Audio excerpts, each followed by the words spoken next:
Hi, welcome to the non-series, The Misunderstanding of Multiplicity. As many of you that have subscribed know, this channel is about a very misunderstood experience or condition that was once called multiple personality, or MPD, or MP, which is now called DID, Dissociative Identity Disorder. Really the experience of experiencing life with more than one sharing your body, or living plurally. I was thinking about this the other day. There's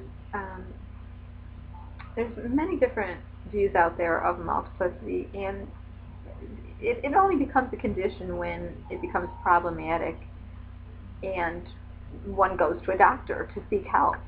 That's when it becomes problematic. And so there are many people that through the years have felt other energies or heard voices or known that they were with others, and they simply categorize themselves under mediums or gifted or channelers or spiritualists. And a lot of times these people have really, really good memories and go way, way back into their childhood, and they will remember things that other people don't remember. And as children, maybe they were even told they had imaginary playmates or imaginary family. And I was thinking about just how easy it is to get under the radar, being that kind of person and not be considered pathological, but yet multiplicity, once you go into therapy for any kind of problem trying to figure it out, is considered a disorder.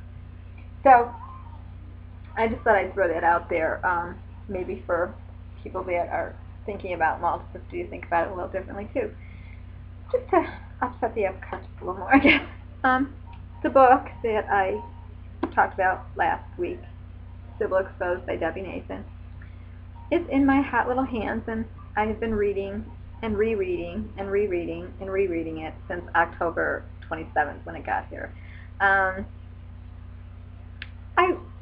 If you're going to embark on reading this, it's very important to keep an open mind and take a look at where the author is coming from, Debbie Nathan. And also take a really closer look at the meat of the book, what I consider the book. All of her research and references, before I eat the book, is all here. It's all here. And I was very tempted to do what I always do with books, and that is highlight everything.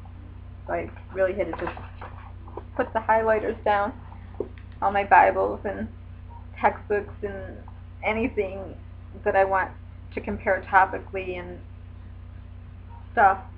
When I'm doing comparison reading, it is always highlighted, and I had to just hide all my highlighters and say no, because I'm probably going to return this to get my money back. Or I don't mean to get my money. I mean I'll sell it back to Amazon, because they have that program there where you can sell your books back to Amazon, and it's not something I feel comfortable having in my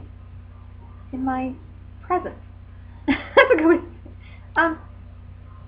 It promotes very much false memory syndrome association, which Debbie Nathan is. Her celebrity in her writing career came from the 1980s and helping to free people that were falsely accused of daycare child abuse, and specifically helping to free a gal named Kelly Michaels in New Jersey when the epidemic of sex scandals and child abuse in the 1980s, there was a panic going on. And this is the kind of writing that Debbie Nathan is known for. She's known for ritual sex abuse panic that peaked in the United States in the mid to late 80s. Her writing about the sex abuse scandals helped free some falsely convicted defendants, including daycare aide Kelly Michaels in New Jersey. And that doesn't even bother me, because you can tell she's going from a false memory syndrome approach right off the bat with the era being that these were female doctor, female author, and suggestible, creative, lonely, neurotic, female patient, woman in a male-dominated career. You could tell where she was going with this. But what bothered me more was that she considers herself to be a child abuse advocate, being a member of the board of Peace and Justice, National Center for Reason and Justice, which is a nonprofit organization that advocates for intelligent, humane approaches to preventing child abuse and dealing with accused offenders. I don't want to say much more than I have a great respect for all writers and all the work she did, and I cannot believe the amount of wealth of work that went into this. I mean, the amount of research that went into this and how she came up with the story she did. Just for me, tells me that she went into it with I'm going to prove this mentality, and that's what happened. Lynn W. from Many Voices, I saw the other day that Estrella on the Multiplicity Forum at LJ had posted Many Voices. Feeling was that don't get all stressed by this. It's one person's opinion. We've heard it all before. And Estrella also posted Naomi Rhodes, the cousin of Shirley Ardell Mason, went to good reading and just about everywhere really that this book is going out, and made a public statement saying, I knew my cousin for 30 plus years. I was at her bedside when she died. We were very close, and everything in this book is false, untrue, false accusations, lies. And why didn't Debbie Nathan come to her, the closest relative who knew Shirley Ardell Mason, or and on good reading, Debbie Nathan does say that she did go to her in 2008 and asked her, and she says maybe you had a memory lapse or whatever. Well, Naomi Rhodes doesn't seem like a person to me that's going to have a memory lapse about something as important as this, because she's a very astute public speaker. She's a author herself, and just her entire character and attributes, she doesn't strike me as the type of woman that would poo-poo something like this. I think maybe if Debbie Nathan got in touch with her and said, I'm doing a book on Sybil, she's like, oh, yeah, maybe. And I say this only because it depends on how she said it. I look at my family, I try to compare everything to, I wonder what my family would do, which isn't always a good thing, but most times it's okay, works. I always think, if I die, and which I will, but when I die, when I die, not if, but when I die, if somebody goes to my cousins or my relatives and says, hey, I want to write a book about multiple personality, and I thought I might talk about your mom, your sister, your cousin, whatever, what do you think? Family might be like, whatever, it's all out there, it's already been written before, like in the Sybil book, what do you got to say? But if somebody came to my relatives and said, I want to disprove everything your cousin, sister, or relative is saying out there on YouTube or in the blog, and I want to prove that her therapist talked her into this, or I want to prove that she's not really multiple, I want to prove that she wasn't really abused or didn't have a turbulent childhood or whatever.